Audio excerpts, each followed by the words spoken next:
നമസ്കാരം.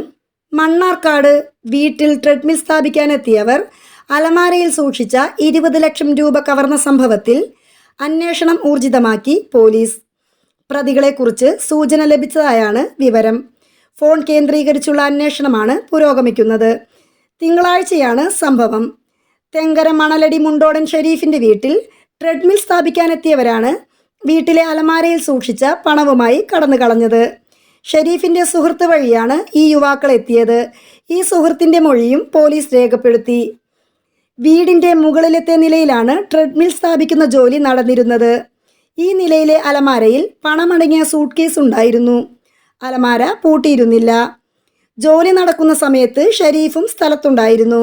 ഉച്ചയ്ക്ക് ഭക്ഷണം കഴിക്കാനായി ഷെരീഫ് താഴത്തേക്ക് ഇറങ്ങിയതിന് പിന്നാലെ ഭക്ഷണം കഴിച്ചിട്ട് വരാമെന്ന് പറഞ്ഞ് ജോലിക്കാരും ഇറങ്ങി.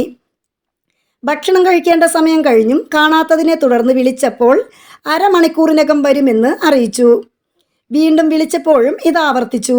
സംശയം തോന്നി അലമാരയിൽ നോക്കിയപ്പോഴാണ് പണം നഷ്ടമായ വിവരമറിഞ്ഞത്.